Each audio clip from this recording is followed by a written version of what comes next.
Bab 2051, Dewa Kilin yang mengerikan. Debu jurang dari kabut tak berujung menghalangi segalanya, baik itu persepsi, penglihatan, maupun suara. Namun, suara dari kabut hitam ini bergema seperti lonceng penjara gelap dan mengguncang dunia. Setiap praktisi mendalam dalam radius puluhan kilometer terkejut di tempat, sebelum menoleh ke arah suara itu. Apa itu? Raja Kabut. Raja Kabut apa? Satu demi satu praktisi mendalam menatap langit senja di hadapan mereka dengan kaget, hati mereka tak terlukiskan. Jurang hanya memiliki satu raja, yaitu Raja Jurang dari Tanah Suci. Selain Raja Jurang, tidak ada orang lain yang berani menyebut diri mereka sebagai raja. Semakin banyak praktisi mendalam dengan cepat mendekat, ingin melihat sendiri asal mula fenomena aneh ini.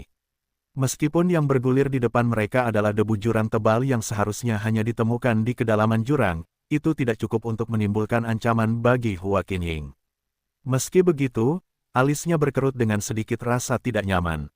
Yang membuatnya semakin terganggu adalah kenyataan bahwa dia tidak tahu alasan di balik kegelisahan ini. Bibi, katanya, Raja Kabut berpatroli di kabut tak berujung. Apa maksudnya? Hua Caili bertanya, masih dalam keheranan dan tanpa rasa takut.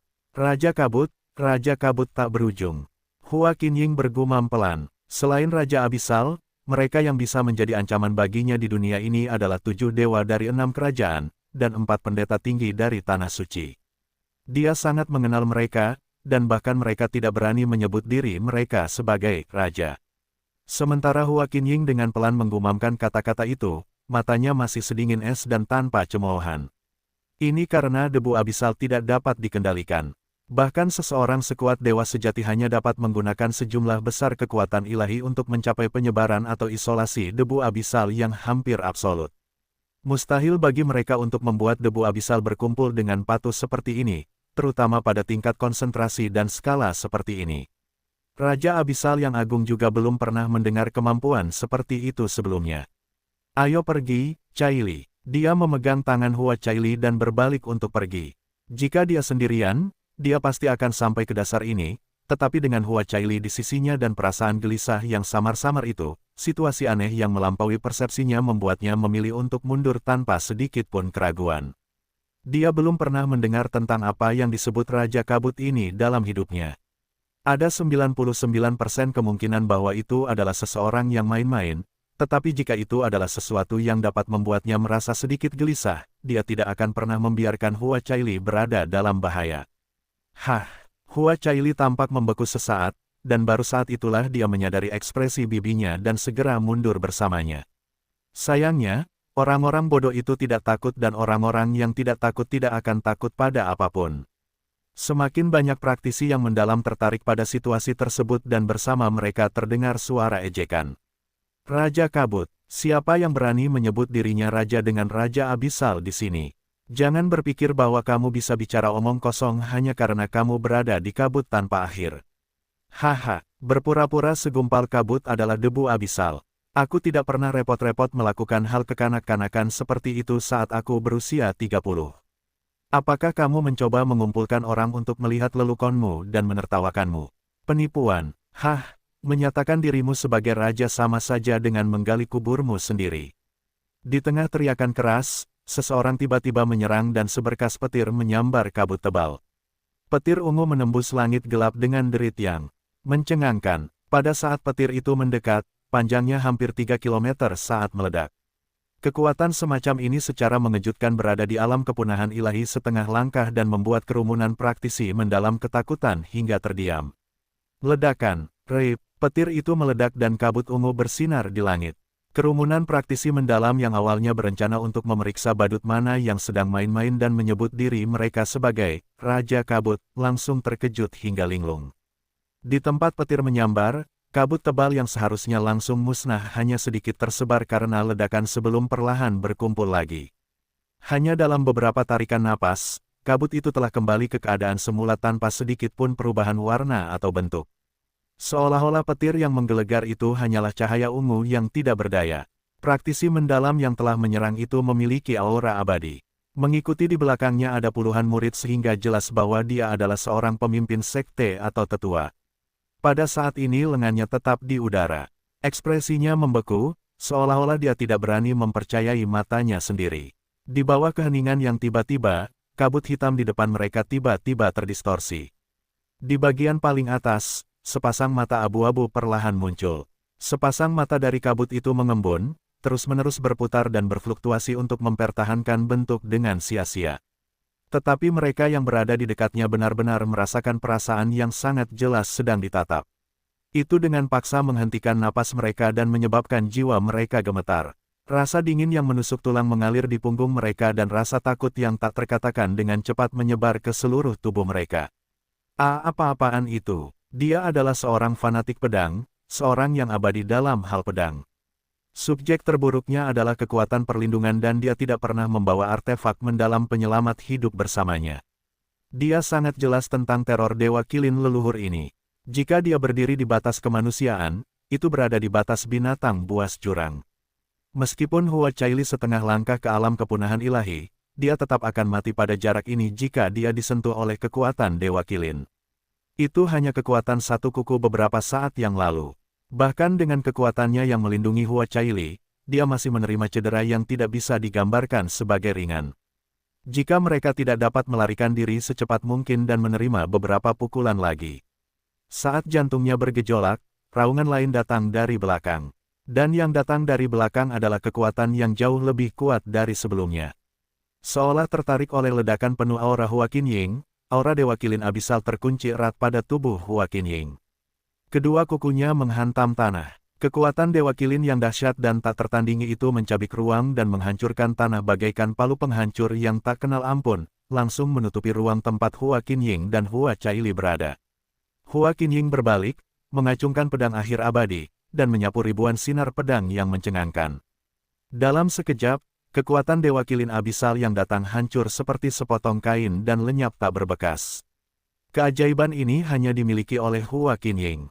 Meskipun pedang Dewa Pedang dapat dengan mudah menghancurkan momentum lawan, mustahil untuk sepenuhnya memusnahkan kekuatan yang datang itu. Puff! Getaran ruang itu disertai dengan suara percikan darah. Anak panah darah yang panjang menyembur keluar dari bibir Hua Caili dan membakar lengan Hua Qinying, hampir seketika membakar lubang di hatinya.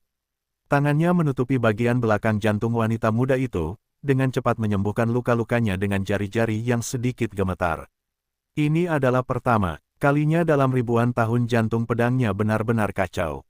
Dosa tahun itu tak dapat ditebus lagi. Hari itu, dia diam-diam bersumpah bahwa pedang di tangannya dan sisa hidupnya akan didedikasikan untuk melindungi putrinya. Bagaimana mungkin, Bibi, jangan khawatir. Wanita muda itu memanggil dengan lembut, hampir terengah-engah. Tapi dia masih bergerak untuk menggenggam tangannya yang sangat dingin dengan lembut. Aku, baik-baik saja. Petik 2. Petik 2. Kecepatan Hua Qinying tiba-tiba melambat saat dia menghembuskan napas panjang. Caili, dia berbisik kepada wanita muda itu, lari. Jangan melihat ke belakang dan jangan berhenti. Setelah dia selesai berbicara, dia dengan keras membanting telapak tangannya ke belakang bahu Hua Caili. Hua Caili terbang cepat ke kejauhan seperti sinar pedang yang menyapu. Sedangkan Hua Qinying, dia langsung berbalik. Pedang akhir abadi miliknya meledakkan gelombang pedang panjang ke arah Dewa Qilin abisal. Telapak tangannya tadi pasti akan memperparah luka Hua Caili, tetapi itu adalah satu-satunya pilihannya setelah mempertimbangkan pilihannya dengan cepat. Untuk melindungi Hua Caili, dia harus membuatnya meninggalkan jangkauan kekuatan Dewa Qilin abisal. Dia, pada gilirannya, harus menggunakan aura dan sinar pedangnya untuk menariknya ke arah yang berlawanan secepat mungkin. Ding! Pedang akhir abadi melesat keluar dan gelombang pedang panjang menembus puluhan meter ruang dalam sekejap, melesat langsung ke mata Dewa Qilin abisal seperti meteor yang memecahkan langit. Tabrakan logam yang memekakkan telinga terdengar dan gelombang pedang itu hancur saat cahaya gelap di mata kanan Dewa Qilin abisal padam. Raungannya menjadi lebih heboh dan tubuh besarnya yang panjangnya ratusan meter melompat ke udara, menerkam langsung ke Hua Qinying yang mendekat. Gemuruh. Bumi yang baru saja mengalami bencana runtuh sekali lagi saat kekuatan Dewa Abisal Qilin meleset dari sasarannya dan hanya mengenai bayangan yang memudar dengan cepat. Hua Qinying telah muncul di belakang Dewa Abisal Qilin saat ini. Ratusan siluet pedang menembus punggungnya, menahan amarahnya. Namun pada saat yang sama, sosoknya tidak berhenti dan terus melesat dengan cepat ke arah yang berlawanan dengan Hua Caili. Binatang buas abisal tidak memiliki kesadaran diri. Yang ada hanyalah naluri untuk menghancurkan. Inilah sebabnya mengapa kekuatan dan aura dapat dengan mudah memikat mereka. Melolong. Dengan raungan murka, Dewa Abisal Qilin mengangkat kukunya lagi. Pupil mata Hua Qinying langsung berkontraksi secara ekstrim. Alih-alih berbalik untuk menyerangnya dengan kekuatan yang mengerikan itu, ia malah melesat langsung ke arah Hua Caili, yang telah ia dorong dengan seluruh kekuatannya. Bab 2052, menyelamatkan Caili. Ini benar-benar bertentangan dengan pemahaman Hua Qinying tentang binatang buas jurang, tetapi dia tidak punya waktu, bahkan sekejap pun, untuk tercengang. Itu karena kengerian telah sepenuhnya memenuhi hati dan jiwanya. Pedang akhir abadi terlepas dari tangannya dalam sekejap. Pedang itu terbang lurus menuju kekuatan yang mengancam untuk menelan Hua Caili secara utuh. Hua Qinying adalah peri pedang yang terkenal di dunia. Dia adalah ahli dalam ilmu pedang dan keterampilan gerakan. Pedangnya dapat membunuh seseorang secara instan dan tanpa jejak. Tidak seorang pun yang berada di luar 30 meter akan menyadarinya. Itu bukan hanya karena niat pedangnya telah mencapai kesempurnaan. Pengendaliannya terhadap energi yang dalam juga telah mencapai puncaknya. Sederhananya, itu adalah fokus energi yang dalam di sekitar pedangnya untuk mencapai kompresi ekstrim dan penguasaan atas energi yang dalam. Bahkan gumpalan energi yang paling kecil pun dapat mengambil nyawa sesuai keinginan pedangnya. Dia berada di ujung spektrum yang berlawanan dibandingkan dengan gaya pedang Yunce. Sejak Hua Qinying menguasai Heavenbreaker Sword Intent, dia tidak pernah kalah di tangan seseorang yang memiliki tingkat kultivasi yang sama dengannya. Bahkan jika lawannya memiliki tingkat kultivasi, berat, dan kepadatan energi yang mendalam yang sama persis dengannya, dia akan selalu bertahan lebih lama dari lawannya. Sebagai contoh, jika lawannya hampir kehabisan stamina, dia akan menggunakan paling banyak 30% energinya. Lawannya dapat mengeluarkan gelombang kekuatan yang dahsyat untuk menekannya, dan dia dapat menghilangkannya dengan satu sinar pedang. Dia adalah puncak kelincahan dan kedalaman. Itulah sebabnya dia dikenal sebagai peri pedang. Karena alasan itu, dia selalu meremehkan pedang berat. Pedang berat itu keras, brutal, mampu menghadapi ribuan orang dan bertahan melawan banyak orang. Namun, pedang itu juga menghabiskan banyak energi dan umumnya kasar dan tidak sopan. Melawan musuh yang kuat yang dapat berhadapan langsung atau bahkan mengalahkan mereka, mereka kemungkinan besar akan kehabisan kekuatan bahkan sebelum pertempuran diputuskan. Ambil contoh Dewa Abisal Qilin. Hanya dengan satu serangan cakar, monster itu telah menciptakan zona bencana sepanjang 100 km, keruntuhan sepanjang 1000 km, dan gempa bumi sepanjang 10.000 km. Namun di matanya, itu hanyalah binatang yang bodoh dan mudah dimanipulasi. Bahkan di kabut tak berujung, dia yakin dia tidak akan pernah kalah dari Dewa Abisal Qilin, dan bahwa pilihan untuk melarikan diri akan selalu tersedia baginya. Namun sekarang, untuk pertama kalinya dalam hidupnya, dia merasakan dengan tajam dan sungguh-sungguh kekurangan kekuatannya. Penindasan, pedang akhir abadi miliknya mengejar kekuatan raksasa Dewa Abisal Qilin dengan kecepatan cahaya. Jika Dewa Abisal Qilin menargetkannya dengan kekuatan raksasa ini, alih-alih Hua Caili hanya terperangkap oleh gelombang kejut, itu pasti akan menjadi pukulan yang fatal. Namun, Dewa Abisal Qilin telah menargetkan Hua Caili, dan jarak di antara mereka kurang dari 35 km. Ini adalah situasi di mana Hua Caili akan binasa 99% dari waktu. Suara pedang akhir abadi yang merobek udara hampir melengking saat terbelah menjadi 100, 1000, 10.000 sinar pedang yang menebas dan memusnahkan kekuatan Dewa Abisal Qilin. Sayangnya, dia hanya punya waktu sesaat untuk bereaksi. Tidak mungkin pedang akhir abadi dapat sepenuhnya memusnahkan kekuatan yang terbang ke arah Hua Caili tepat waktu. 30%, 50%, 60%, 70%. Berusaha sekuat tenaga, 30% dari kekuatan raksasa itu masih mengenai ruang tempat Hua Caili berada. Hua Caili bisa merasakan bayangan kematian bernapas di lehernya. Meskipun luka-lukanya dalam dan luka-lukanya terbuka kembali, Hua Caili memaksakan diri untuk berbalik dan membentuk formasi pedang berbentuk kipas dengan pedang awan berkilau.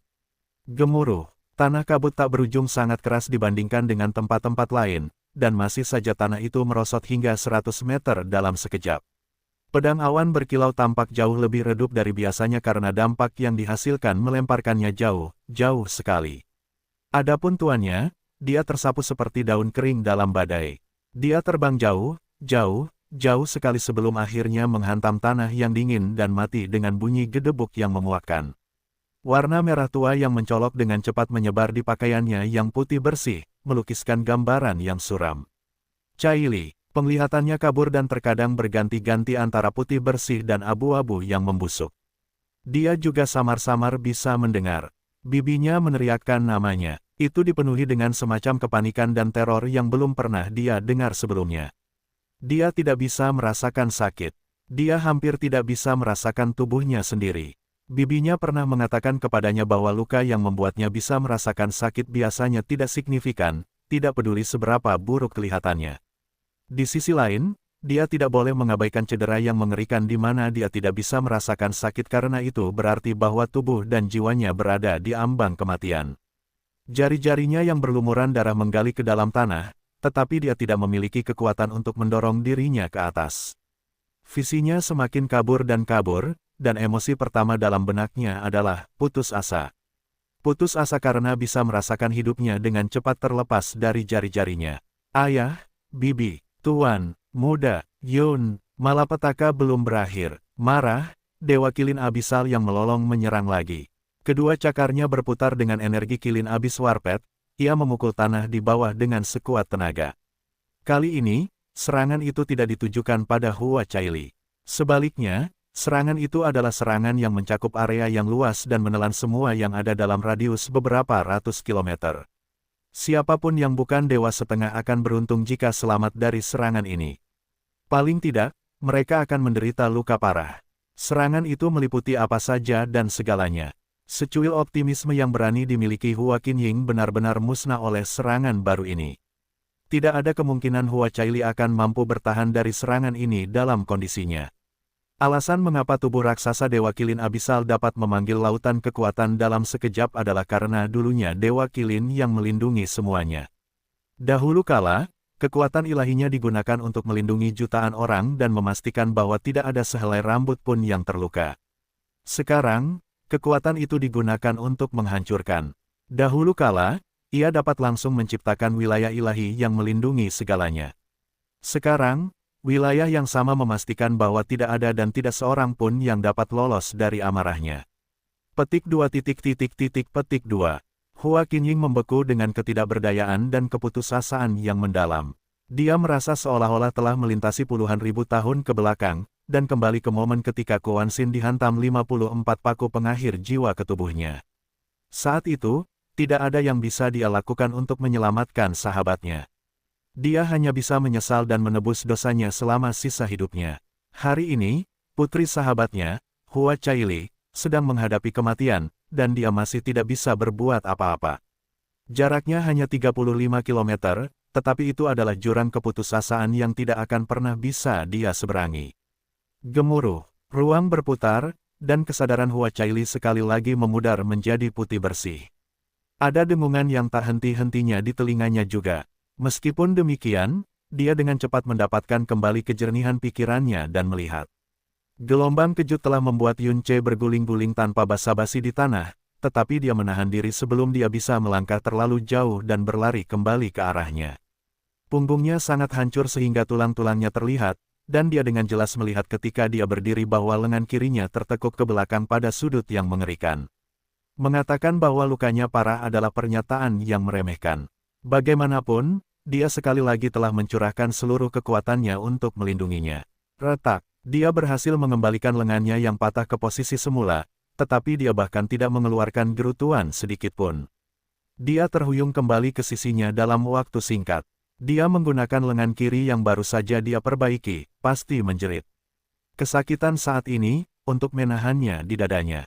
Kemudian, dia mengangkatnya ke udara, mengeluarkan kekuatan yang entah dari mana, dan berlari sekali lagi.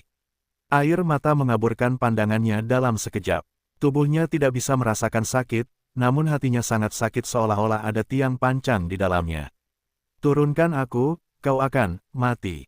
Yun Ce mengerahkan seluruh tenaganya dan memohon padanya untuk lari, setiap kata yang diucapkannya membuat air matanya menetes. Tetes, tetes, darah mengalir deras di wajahnya beberapa kali lebih cepat dari sebelumnya, tetapi dia masih memberinya senyuman terhangat dan paling menenangkan yang bisa dikerahkannya dan berkata, kita tidak ada yang sekarat di sini hari ini. Kabum, Yun Ce terhuyung dan jatuh berlutut, meluncur di tanah dan memuntahkan seteguk darah dalam prosesnya. Namun, dia dengan cepat terbang ke udara dan melanjutkan pelarian mereka. Turunkan aku. Yun Ce menggunakan seluruh energi dan tekadnya yang tersisa untuk berkata, tinggalkan aku, kau berjanji, kau bilang kita tidak akan bertemu lagi.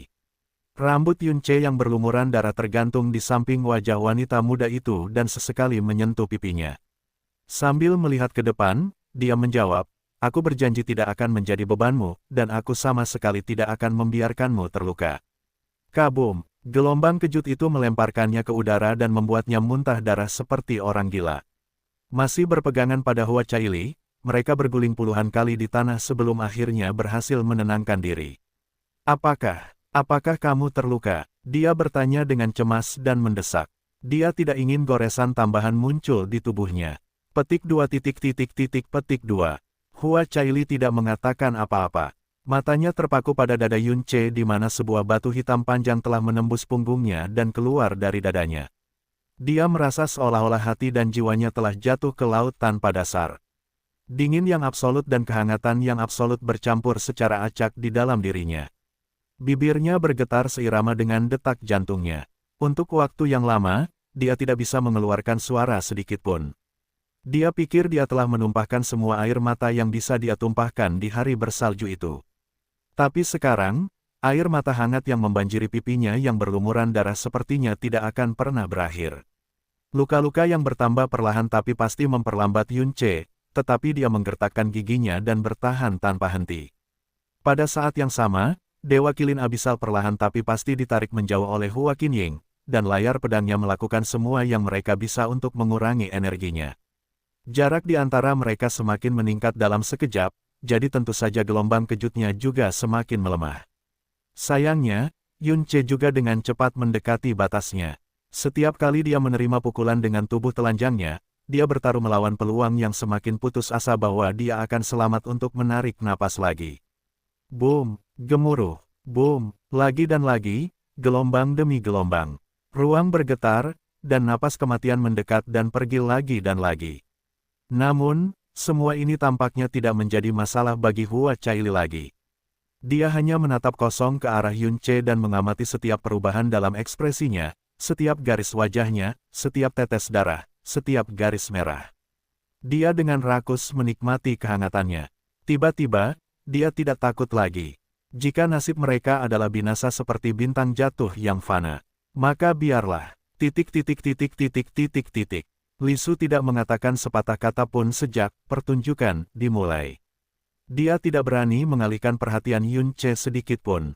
Langkah tersulit dari penampilannya hari ini adalah dengan mudah mengaburkan indera Hua Qinying dan membiarkan Dewa Kilin Abisal mendekati Hua Caili. Untuk tujuan ini, dia mengumpulkan sejumlah besar debu abisal terkonsentrasi dan menyembunyikan Dewa Kilin Abisal di dalamnya. Saat ini, Yun Ce masih belum mencapai tingkat di mana dia bisa mengendalikan debu abisal seperti yang diinginkan hatinya. Misalnya, butuh waktu lebih dari sehari hanya untuk mengumpulkan jumlah debu jurang yang diperlukan untuk melakukan penampilannya. Kabar baiknya adalah, rencananya berhasil. Semuanya berjalan persis seperti yang direncanakan sejauh ini. Namun, ada satu hal yang tidak dipahami Li Su. Mengapa dia menyelipkan pegangannya yang dalam ke dalam debu jurang? Dan mengapa dia menciptakan gelar Raja Kabut? Itu sama sekali tidak berarti. Yang dia butuhkan hanyalah membawa Dewa Kilin Jurang cukup dekat dengan Hua Caili. Sama sekali tidak perlu membuat entitas seperti itu, apalagi membuatnya berbicara. Dari sudut pandangnya, itu sama sekali tidak perlu dan bahkan merugikan kesejahteraannya karena itu meningkatkan kemungkinannya untuk terbongkar. Atau mungkin, ini adalah jebakan untuk rencananya yang lain. Bab 2053, Darah Naga. Gelombang kejut spasial semakin melemah. Pada akhirnya, hanya tanah yang masih bergetar. Raungan marah Dewa Kilin Abisal dan bentrokan antara dua makhluk alam batas ilahi juga semakin menjauh. Meski begitu, Yun Ce tidak berani melambat sedetik pun. Setiap napas adalah napas di mana ia menghabiskan kekuatan hidupnya hanya untuk maju sedikit lebih jauh. Ada ledakan keras, dan Yun Ce jatuh ke tanah sekali lagi. Ia memeluk Hua Caili dan berguling di tanah untuk waktu yang lama. Kali ini, ia tidak bisa langsung berdiri.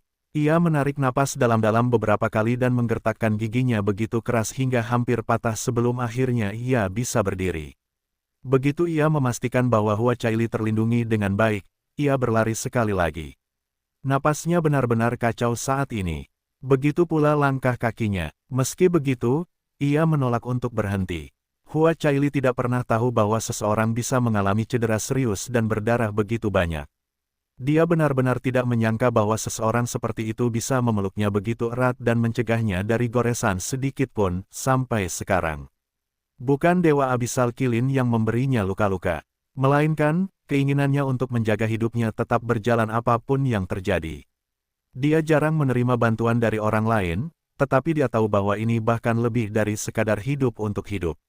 Di sini dan sekarang, dia menyaksikan apa yang bibinya katakan kepadanya tentang ikatan yang bahkan melampaui kehidupan, obsesi yang melampaui kemauan.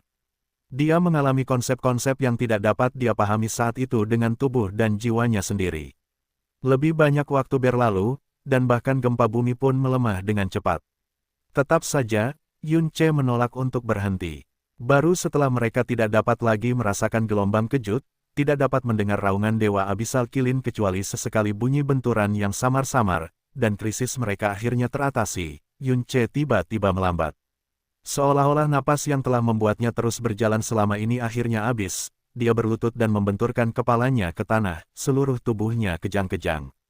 Dia tidak berdiri lagi untuk waktu yang sangat lama. Namun, ada satu hal yang tidak goyah meskipun dia tampak benar-benar kelelahan. Lengannya masih menempel erat pada Hua Caili seperti sebelumnya.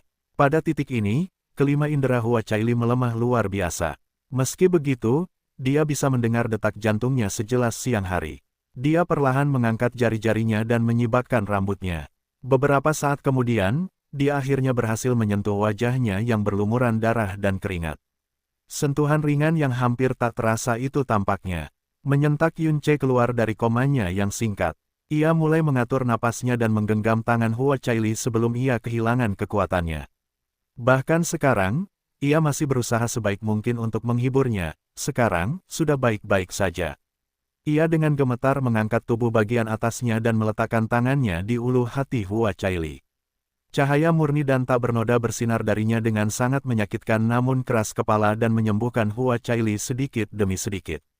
Hua Caili membuka mulutnya dan memohon padanya dengan lemah, "Selamatkan dirimu." Namun, Yun Ce tidak berhenti.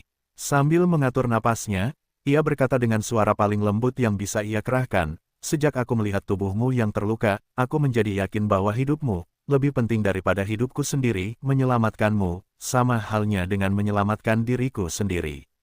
Petik 2. Ia merasa seolah-olah jiwanya dihantam oleh sesuatu yang berat. Bahkan tubuhnya bergetar hebat karenanya. Bibir Hua Caili terbuka, dan ia menangis tak terkendali untuk beberapa saat. Li Su, garis bawah. Pertarungan antara Dewa Abisal Qilin dan Hua Qinying masih berlangsung. Namun, Dewa Abisal Qilin adalah satu-satunya yang menyerang dengan marah, sementara Hua Qinying setengah menjaga dan setengah menjauhkannya dari Hua Caili dan Yun Ce. Sekarang kemarahan Dewa Abisal Qilin sepenuhnya terkunci padanya, kecepatannya dalam memancingnya jauh melebihi kecepatan melarikan diri Yun Ce. Penampilan Yun Ce telah menyinari secercah harapan kelautan keputusasaan yang mencengkeramnya sebelumnya, tetapi hanya secercah. Dia tahu betul betapa terlukanya Hua Caili setelah menerima serangan mematikan dari Dewa Abisal Qilin. Hampir mustahil dia akan bertahan hidup bahkan dengan Yun Ce yang melindunginya dan menerbangkannya menjauh dari medan perang secepat yang dia bisa. Itulah sebabnya persepsinya menempel pada Yun Ce dan Hua Caili seperti lem bahkan saat dia menarik Dewa Abisal Qilin semakin jauh. Duo itu seperti daun yang mencoba bertahan hidup di lautan yang mengamuk, atau bunga-bunga catkins yang mencoba melewati badai pasir. Satu kecelakaan malang sudah cukup untuk menelan mereka berdua. Meskipun demikian, mereka tidak goyah. Mereka terus bergerak semakin jauh bahkan ketika aura Yun Ce terus melemah sebagai hasilnya. Ajaibnya, aura Hua Caili yang sangat lemah juga tidak menghilang. Ketika duo itu akhirnya meninggalkan jangkauan persepsinya, ketika mereka akhirnya keluar dari bahaya, aura Hua Caili terus bertahan hampir tidak rusak sejak saat dia menerima serangan itu. Pada saat yang sama, sesuatu yang basah melewati mata peri pedang yang terkenal karena kekejamannya. Itu adalah keajaiban, yang seharusnya hanya muncul dalam dongeng. Bahkan bukan dia yang menciptakan keajaiban ini. Itu adalah Yunce. Dia telah menyaksikan Yunce mengerahkan seluruh tenaganya untuk melindungi Hua Caili dengan matanya sendiri. Kenyataan bahwa keajaiban ini terjadi juga membuktikan bahwa Yunce menggunakan seluruh kekuatannya, tidak nyawanya untuk melindunginya. Sekarang, tidak ada yang menahan atau mengalihkan perhatiannya lagi. Ketakutan, kekhawatiran, dan kegelisahan Hua Qinying langsung lenyap, hanya menyisakan haus darah yang dingin. Cahaya di matanya berubah menjadi pedang, dan pedang akhir abadi bersinar terang di tangannya, berdering keras dan abadi. Dia perlahan mendongak, tubuh, hati, jiwa, niat, dan pedangnya menyatu dengan mulus menjadi satu, dan apa yang tampak seperti cahaya giok memancarkan rona ungu yang tampak cemerlang seperti fantasi. Gerakan Dewa Kilin Abisal membeku, tubuhnya yang besar terus-menerus terpotong oleh niat pedang yang tak terlihat. Mati, binatang jahat. Suara feminin itu menusuk jiwa saat dia mengayunkan pedangnya. Dunia kehilangan warnanya, dan semuanya menjadi sunyi. Energi cahaya yang mendalam itu luar biasa lemah, namun kehangatannya terasa semakin jelas seiring berjalannya waktu. Akhirnya, dia merasakan sakit. Dia tahu saat itu bahwa dia telah sepenuhnya lolos dari bayang-bayang kematian. Namun, lengannya masih memegang Hua Caili. Dia tidak membiarkan punggungnya menyentuh tanah yang berlumuran darah. Sudah lama sejak mereka mendengar apapun dari utara. Jelas, pertempuran antara Hua Qinying dan Dewa Kilin Abisal telah berakhir. Sementara peri pedang telah menyulap bekas luka ungu itu karena frustrasi dan amarah yang luar biasa, dia pasti tidak melupakan tujuan sebenarnya. Dia pasti akan menyingkirkan Dewa Kilin Abisal dan mencari mereka segera setelah dia bisa. Sekarang baik-baik saja, sekarang baik-baik saja. Dia memaksakan napasnya dan memeras suaranya untuk membuktikan kepada Hua Caili bahwa dia baik-baik saja. Tidak akan lama sebelum senior itu menemukan kita. Aku yakin itu. Raungan memekakkan telinga dari binatang buas abisal meletus dari jauh, terlalu dekat untuk kenyamanan. Suara Yunce tiba-tiba berhenti. Baik dia maupun Hua Caili dapat mengatakan bahwa itu adalah teriakan naga yang bermutasi. Dia perlahan berbalik menghadap ke arah sumber suara. Pada saat yang sama, bayangan besar turun dari atas. Siluet naga itu tingginya lebih dari 30 meter. Berwarna hitam kebiruan, bentuknya seperti naga bertanduk. Itu tidak besar, tetapi aura yang dipancarkannya setara dengan setidaknya 1000 mimpi buruk. Bagaimanapun, itu adalah aura naga alam kepunahan ilahi. Bahkan jika Yunce dalam kondisi puncak, dia akan kesulitan untuk melawan naga bertanduk alam kepunahan ilahi, apalagi sekarang. Petik 2. Pupil mata Hua Caili membesar. Saat ini, emosi yang membengkak di hatinya adalah keputusasaan tanpa cahaya. Pada akhirnya, aku tidak bisa. Jika ini adalah takdirku, biarlah, tapi aku tidak ingin menyeretnya bersamaku. Lengan yang memeluknya meremasnya, dan sebuah suara pelan dan tak kenal takut menyatakan, tidak perlu takut. Petik 2. Itu hanya naga bertanduk alam kepunahan ilahi, selama aku masih hidup, maka aku tidak akan pernah menyerah. Tidak ada yang istimewa tentang pernyataannya, namun itu tertanam dalam di hati Hua Caili. Sebuah pasak yang akan memengaruhi hidupnya selama dia hidup. Dipenuhi dengan rasa haus paling mendasar untuk kehancuran, naga alam kepunahan ilahi turun di atas mereka seperti gunung yang menghancurkan langit. Tekanan naga saja hampir cukup untuk mencabik-cabik tubuh mereka. Yunce menggertakkan giginya dan melihat ke atas, matanya bersinar dengan cahaya biru. Sebuah siluet naga muncul sekali lagi dan melepaskan raungan yang bahkan lebih menakjubkan daripada naga bertanduk jurang. Dewa naga adalah raja dari semua naga, dan jiwa dewa naga adalah jiwa naga yang paling hebat. Bahkan setelah naga bertanduk itu sepenuhnya ditelan oleh jurang, tulang dan darahnya masih sangat takut pada dewa naga. Mata naga bertanduk jurang itu langsung berubah warna. Ia mengepak-ngepakkan sayapnya dengan liar di udara dan jatuh ke tanah, dan kekuatannya yang mengerikan tumpah kemana-mana seperti banjir bandang.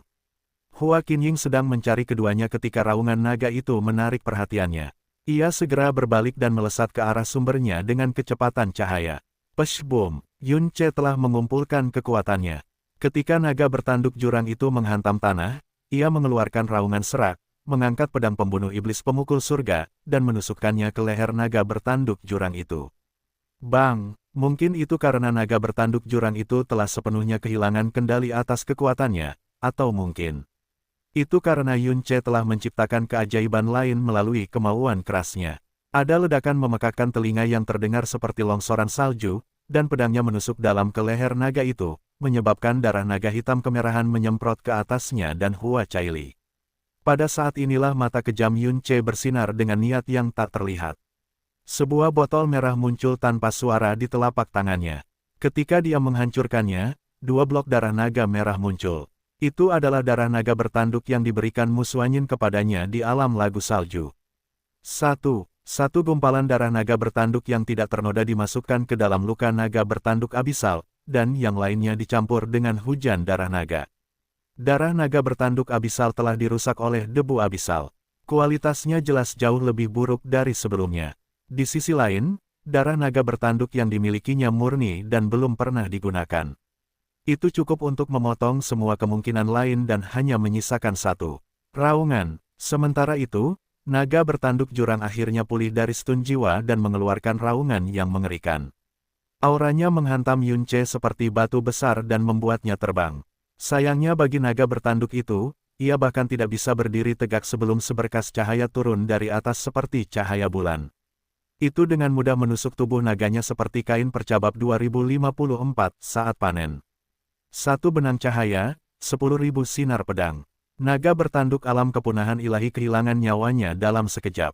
Tubuh naganya hancur menjadi kubus-kubus berbentuk sama di tanah. Hua Qinying turun dari atas, tetapi dia bahkan tidak melihat naga bertanduk jurang itu. Dia muncul di depan Hua Caili dalam sekejap. Merasakan vitalitasnya yang sangat lemah tetapi pasti aman, Hua Qinying merasakan bayangan keputusasaan terangkat seperti tabir fisik.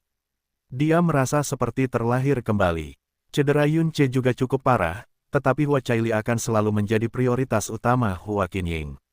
Dia memanggil manik-manik cahaya yang dalam, yang paling lembut yang bisa dia kumpulkan dengan kekuatannya, dan mengulurkan tangan untuk menepuk ulu hati Hua Caili, tetapi tersentak dan menarik jarinya segera setelah kontak fisik dilakukan. Itu karena dia merasakan panas yang tidak wajar dari ujung jarinya. Sebelum dia bahkan bisa merasa heran, dia melihat wajah Hua Caili dan kulit yang terbuka dengan cepat berubah menjadi merah muda. Alisnya yang seperti bulan sabit berkerut, Hua Qinying menurunkan jarinya lagi dan mengalirkan sedikit energi mendalam yang lembut ke seluruh tubuh Hua Caili. Dia dengan cepat menyimpulkan bahwa tidak ada 1 inci pun tubuhnya yang tidak mendidih karena panas. Bahkan matanya yang setengah terbuka tampak tidak fokus secara tidak wajar. Dia tampak begitu terganggu sehingga dia bahkan tidak mengenali Hua Qinying.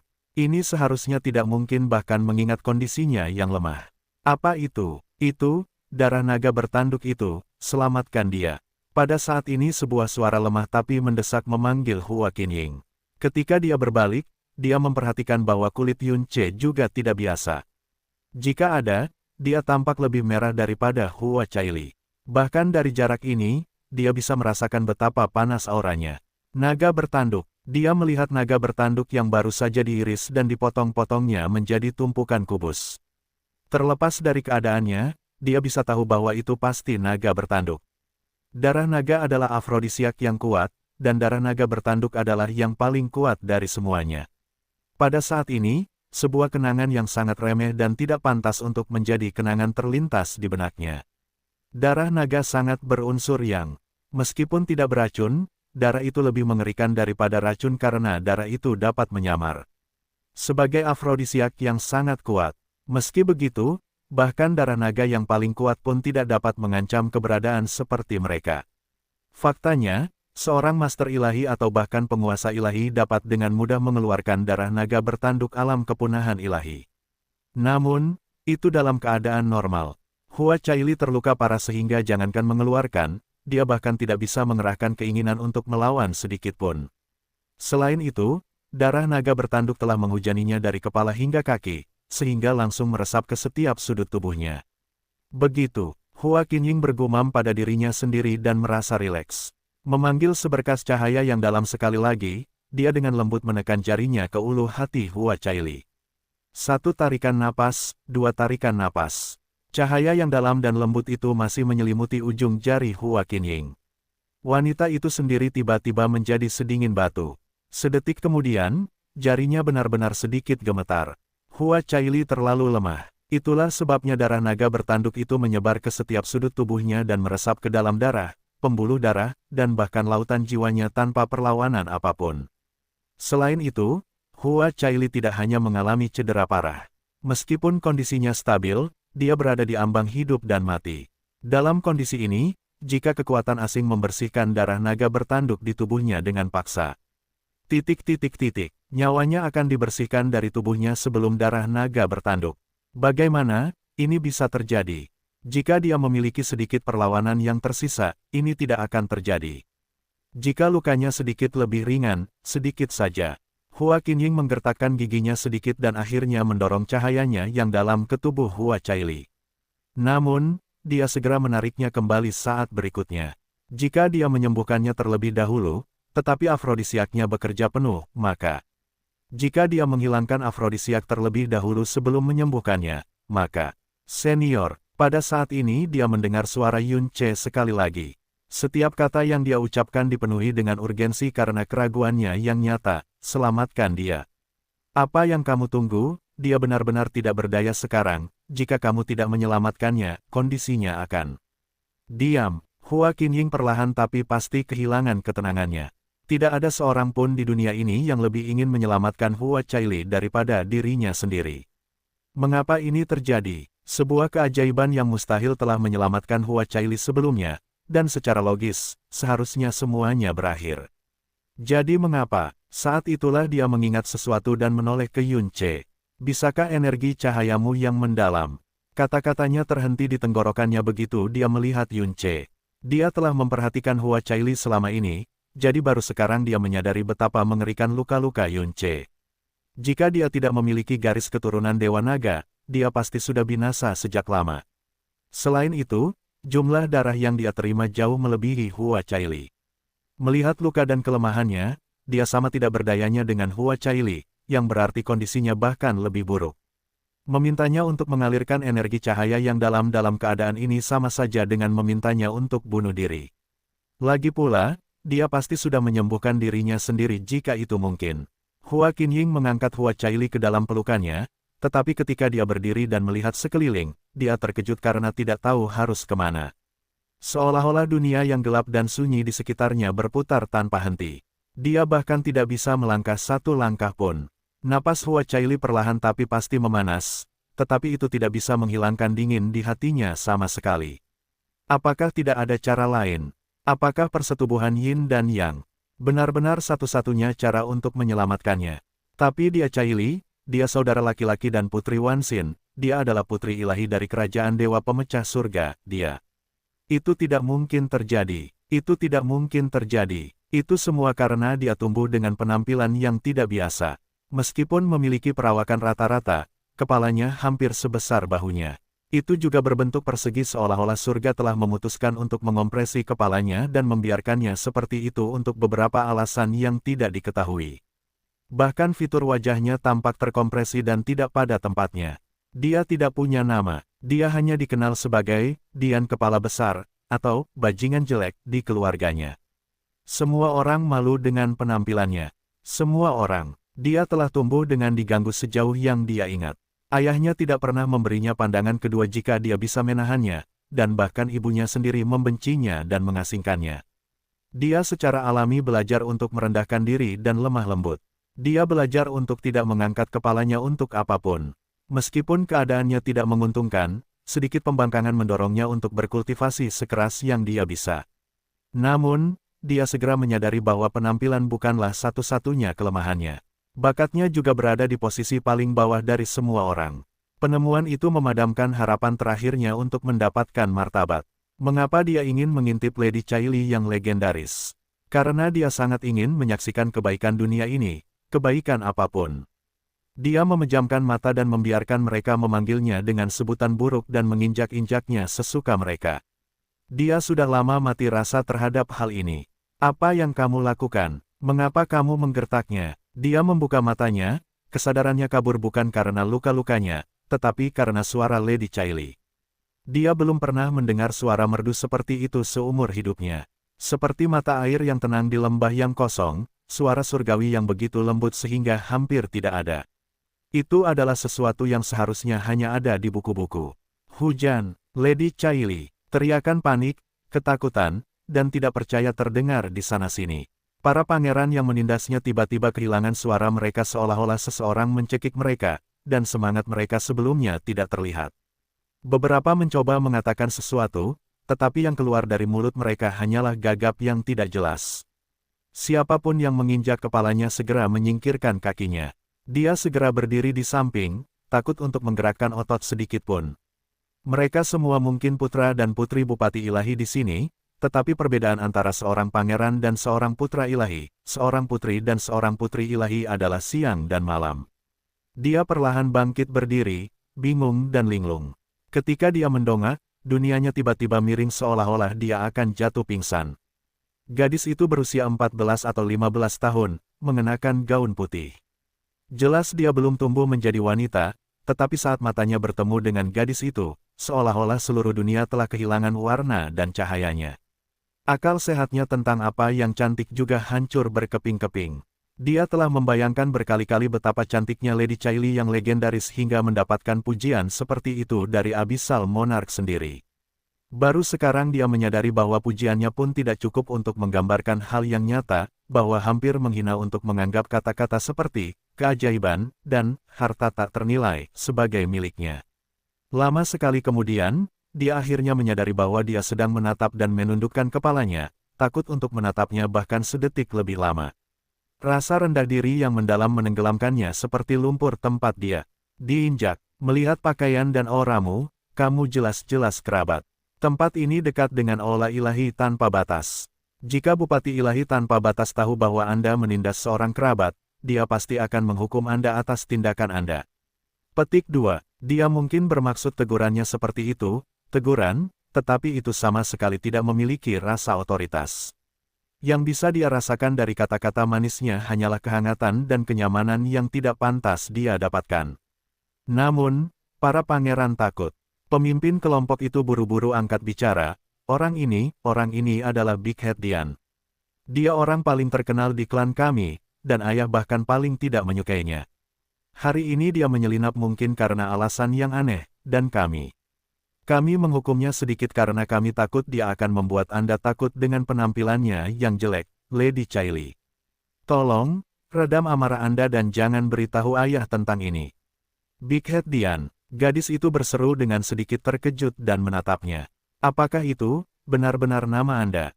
Dia merasakan tatapannya, tetapi dia tidak berani menatap matanya.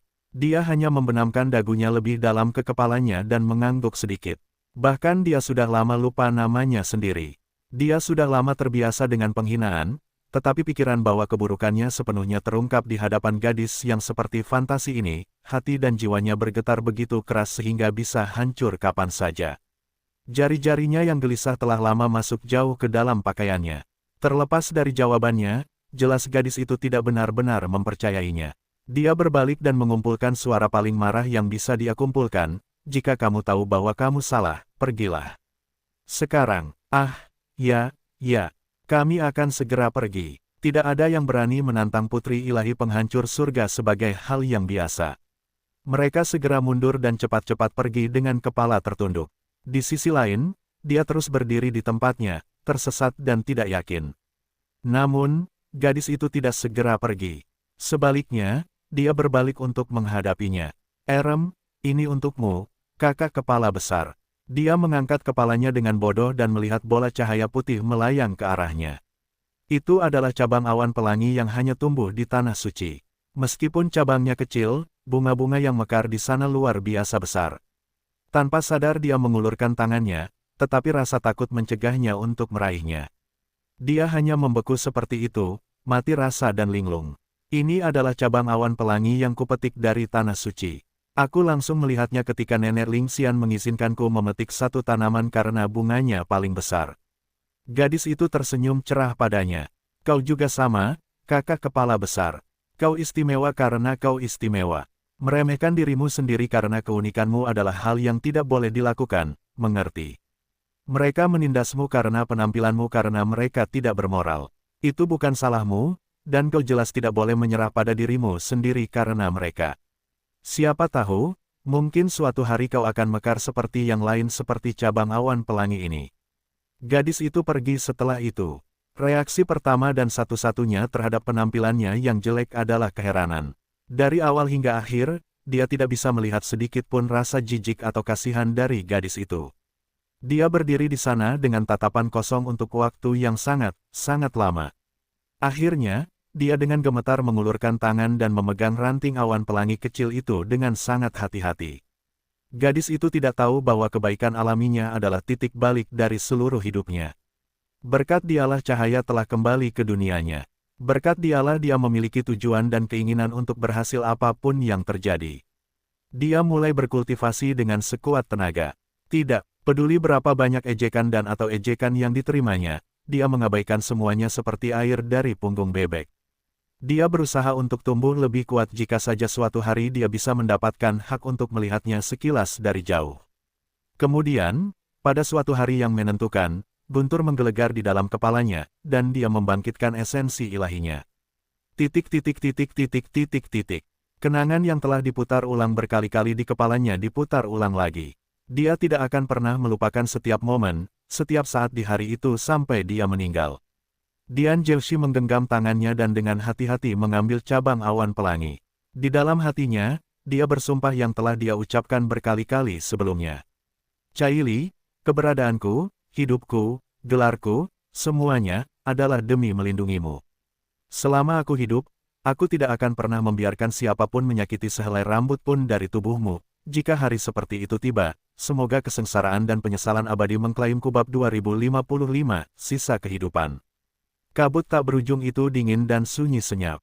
Raungan binatang buas jurang tidak terdengar untuk waktu yang lama. Ini karena semua binatang buas jurang di sekitar 300 meter telah disingkirkan oleh Hua Qinying, namun ini tidak menenangkan amarahnya sedikitpun. Hati pedang Hua Qinying yang telah stabil selama ribuan tahun telah runtuh. 4 jam telah berlalu. Ini juga merupakan 4 jam tersulit dalam hidup Hua Qinying. Dalam momen singkat ini, dia telah berjalan beberapa ratus kali. Identitas Hua Caili, pertunangannya, kerajaan dewa pemecah surga dan kerajaan dewa tanpa batas yang mengikatnya, dan sumpah rahasia perlindungan seumur hidup. Namun, dia secara pribadi telah menyerahkannya. Pada saat ini, dia tidak tahu bagaimana menghadapi Hua Caili, bagaimana menghadapi Hua Fuchen, dan bagaimana memenuhi rasa bersalahnya yang tak ada habisnya untuk Kuan Xin. Yun Ce perlahan bangkit di dalam penghalang dan dengan kuat mengunci wanita muda di depannya. Tubuhnya yang putih tanpa cacat bagaikan batu giok yang paling sempurna, indah dan lembut. Kabut tak berujung berwarna abu-abu, tetapi kulitnya yang berwarna giok berkilau, seperti cahaya yang mengalir di atas salju. Dia mengeluarkan satu set pakaiannya sendiri dan dengan lembut menutupi tubuh Hua Caili. Seolah merasakannya, bibir wanita muda yang tak sadarkan diri itu terbuka dan tertutup dan pinggangnya yang ramping sedikit bergeser. Bahkan di balik pakaiannya, pinggang itu masih sesempurna seolah-olah telah dituangkan dengan semua upaya Sang Pencipta. Yun Ce mengalihkan pandangannya dan mengembuskan napas dengan lembut. 4 jam sudah cukup bagi Yun Ce untuk memulihkan sejumlah besar kekuatan dan energi yang mendalam. Cedera internal Hua Caili yang sangat parah juga telah perlahan-lahan diringankan oleh kekuatan cahaya yang mendalam miliknya. Dia berdiri dan berjalan menuju penghalang dengan langkah kaki yang sangat ringan. Dia mengulurkan tangan untuk menyentuhnya dan ujung jarinya melewatinya tanpa halangan apapun. Penghalang ini mengisolasi semua indera tetapi tidak mengisolasi tubuh. Setelah meninggalkan penghalang, segala sesuatu di sekitarnya menjadi sangat sunyi. Dia langsung tahu bahwa binatang buas jurang di daerah ini telah mengalami bencana besar karena kebencian peri pedang yang tak ada habisnya. Mereka adalah sekelompok anak yang patuh dan berguna. Sayang sekali, dia melihat sekeliling tetapi tidak melihat sosok Hua Qinying dimanapun. Jelas bahwa dia masih tidak tahu bagaimana menghadapi semua yang terjadi bahkan setelah 4 jam menenangkan diri. Peri pedang juga bisa melarikan diri. Yun Ce duduk di tanah dan melihat ke depan, tetap diam untuk waktu yang lama. Semuanya berjalan seperti yang diharapkan. Tidak ada kecelakaan dan tidak ada celah yang tertinggal, jadi mengapa kamu tidak bahagia? Suara Lisu terdengar. Yun Ce menjawab dengan acuh tak acuh, semuanya sesuai harapan, jadi tidak ada yang perlu disyukuri. Li Su segera menjawab, merasa bersalah. Bersalah, sudut mulut Yun Ce berkedut. Apakah seseorang yang telah bersumpah untuk benar-benar menjungkir-balikan abis ini akan merasa bersalah tentang rencana jahat ini? Bagaimana lagi aku bisa layak menjadi dewa iblis yang membawa malapetaka? Petik 2. Hatimu begitu kacau sehingga kau lupa bahwa jiwa kita terhubung. Mustahil bagimu untuk menyembunyikan setiap jejak emosimu dariku. Yun Ce terdiam beberapa saat. Mulutnya berkedut lagi dan memperlihatkan senyum jelek. Mungkin karena aku belum terbiasa dengan itu. Dia mengulurkan tangannya, menatap telapak tangannya. Dahulu kala aku dipenuhi dengan keinginan untuk melarikan diri dari semua dendam dan pertikaian, bahkan untuk tidak menodai diriku dengan pembunuhan lagi, karena ketika aku menemukan putriku yang telah hilang selama 10 tahun, dia begitu cantik sehingga aku tidak ingin memeluknya dengan tanganku yang berlumuran darah. Dan sekarang, tangan ini ternoda lebih dari sekadar darah. Li Su menyimpulkan dengan terus terang, keadaan pikiranmu saat ini adalah bukti bahwa sifatmu tidaklah jahat. Hahaha. Yun Ce tertawa pelan, lalu dengan gila, seorang iblis yang baru saja merencanakan dan menyakiti orang lain dengan cara yang tercela dan berbahaya, dia bisa merasa damai hanya karena dia merasa bersalah tentang hal itu. Dia bisa dimaafkan hanya karena itu. Kau benar-benar dipenuhi dengan kekudusan, dasar dewa pencipta yang setengah amnesia. Tawanya yang gemetar menarik luka-luka di sekujur tubuhnya, membuatnya menarik napas tajam.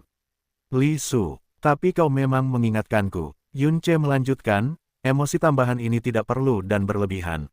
Memang benar aku masih belum sepenuhnya terbiasa dengannya, dan aku tidak bisa melakukan apa yang dilakukan Ratu Iblis. Namun, manusia akan selalu tumbuh, begitu juga iblis. Jika kau bertekad menjadi dewa iblis pembawa bencana, kau harus teliti. Jika kau berhasil, kau bisa menyelamatkan dunia dari bahaya. Jika ada pembalasan, dia mengatupkan jari-jarinya dan tersenyum tipis. Semua perbuatan jahat dilakukan olehku sendiri, jadi tentu saja itu hanya akan menjadi pembalasan kepadaku sendiri. Cukup hemat biaya. Li Su terdiam lama sebelum dia menyuarakan pertanyaan lain, apa yang akan kamu lakukan selanjutnya? Yun Ce mengangkat matanya, masuki kerajaan dewa pemecah surga. Apakah kamu tidak takut langsung dibunuh oleh Bupati Ilahi Pelukis Hati? Li Su bertanya dengan tenang. Kalau begitu, bukankah aku akan merencanakan semua ini dengan sia-sia? Hati Yun Ce tidak dibanjiri sedikit pun kekhawatiran karena kata-kata Li Su. Dia akan hidup dan mati bersamaku. Kalau begitu, apakah kamu pikir Bupati Ilahi Pelukis Hati benar-benar akan menyakitiku? Li Su tidak yakin. Petik 2. Yun Ce dengan susah payah menoleh, seolah-olah dia mendengar suara dari dunia lain. Anak kita, apa yang dia bicarakan? Jika dia perempuan, kita harus memanggilnya Xin Luo. Jika dia laki-laki, kita harus memanggilnya Xing Chen, oke. Dia tampak seperti benar-benar tenggelam dalam mimpi yang indah. Senyum di sudut bibirnya dan suaranya yang lembut terasa samar-samar saat mencapai telinga Yun Ce. Buk.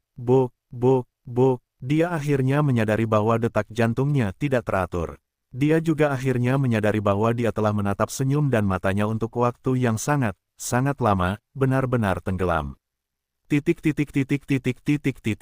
Sejak saat kamu menginjakan kaki di abis, setiap pikiran yang terlintas di benakmu, dan setiap tindakan yang kamu pilih untuk diambil, akan secara langsung memengaruhi kehidupan dan kematian dunia ini. Itulah sebabnya setiap hubungan yang mungkin kau jalin di abis, persahabatan, hubungan guru-murid, romansa, dan bahkan kebaikan, hanyalah alat yang dapat dimanfaatkan untuk kentunganmu. Jangan pernah biarkan perasaanmu yang sebenarnya meluap ke dalam hubungan ini, bahkan sedikit pun. Kau mengerti, kau tahu orang seperti apa dirimu. Jika kau membiarkan hubungan itu menjadi nyata, maka kau tidak dapat tidak menjaga ikatan itu dengan nyawamu. Namun harga yang harus kau bayar untuk mengamankan ikatan itu, mungkin berarti akhir bagi dirimu dan seluruh alam semesta ini. Tamat. Semua makhluk di abis adalah musuhku. Sebagai kaisar dunia ini, aku menanggung nasib dunia ini. Hubungan apapun yang terjalin di abis bukanlah hubungan. Sedikit demi sedikit, kabut di matanya hampir dengan paksa berubah menjadi ketenangan dingin saat rasa sakit yang hebat dan darah memenuhi mulutnya. Ia melengkungkan jari-jarinya dan dengan hati-hati mengambil manik umur panjang Hua Caili ke tangannya. Kemudian, ia mengangguk dengan berat dan menjawab dengan suara yang jauh lebih jelas daripada suaranya, "Oke." Namun, dia segera mendongakkan kepalanya lagi dan menatap langit redup tanpa cahaya di atas. Jika momen ini adalah mimpi, aku berharap bisa tidur selamanya. Namun, kau harus segera kembali ke kenyataan dan kembali ke kerajaan dewa penghancur surga. Aku tahu, dia mencondongkan kepalanya lebih dekat padanya. Aku Hua Caili, putri dewa yang memikul masa depan kerajaan dewa penghancur surga. Aku secara pribadi diberikan pertunangan dengan putra dewa kerajaan dewa tanpa batas oleh Raja Abisal. Dia secara pribadi menyuarakan masing-masing dan setiap beban yang sebelumnya berat hingga menyesakkan ini, tetapi nadanya begitu lembut dan tenang, seolah-olah semua itu tidak lagi berat atau penting. Tetapi aku tidak takut lagi. Dia dengan lembut memindahkan manik umur panjang di tangannya ke sebelah manik di tangan Yunce. Aku sudah mati sekali dan kaulah yang menyelamatkan hidupku. Kau rela mengorbankan hidupmu untuk menyelamatkanku, jadi bagaimana mungkin aku takut dengan rintangan kecil ini. Dia mengangkat matanya dan menatap tajam ke arah Yunce, membiarkan dia melihat setiap sinar cahaya di matanya yang cerah. Jadi, mari kita bekerja sama, oke? Kau bilang padaku waktu itu, selama aku masih hidup, maka aku tidak akan pernah menyerah. Kau hanya berjanji padaku, jadi kau tidak bisa melarikan diri lagi, kau tidak bisa. Niat dan tekad sisa hidupnya semuanya ditunjukkan tanpa syarat di hadapan Yunce tanpa keraguan sedikitpun. Di langit di atas, Hua Qinying diam-diam menonton dan mendengarkan, hatinya kacau. Hua Caili tidak berpengalaman dan berpikiran sederhana, tetapi dia jelas tidak bodoh. Dia sangat menyadari apa yang dia katakan dan apa arti janji ini. Dia lahir di kerajaan dewa pemecah langit dan telah lama tinggal di tanah suci. Dia bahkan telah menginjakkan kaki di setiap kerajaan selain kerajaan dewa malam abadi, jadi dia tahu apa yang lebih baik dari siapapun. Dia secara alami juga tahu apa yang dia hadapi dengan tekad ini. Namun dia, Hua Qinying, menundukkan kepalanya dan menghembuskan napas yang sangat berat. Wan Xin, kamu sebenarnya tidak takut pada ayahku. Ini pertama kalinya aku melihat seseorang yang tidak kehilangan semangat di depannya dengan kultivasi hanya di alam master ilahi. Hehe, aku tidak memiliki orang tua, tidak ada klan, dan hanya tubuh yang berdosa. Jika yang terburuk terjadi, aku akan mati, jadi apa yang perlu ditakutkan? Jadi tidak ada apapun di dunia ini yang kamu takutkan. Tentu saja tidak, kecuali dipisahkan dari Fu Chen. Wan Xin, sejak dia bertemu Yunce, aku melihat begitu banyak dirimu dalam dirinya. Apa sebenarnya yang harus aku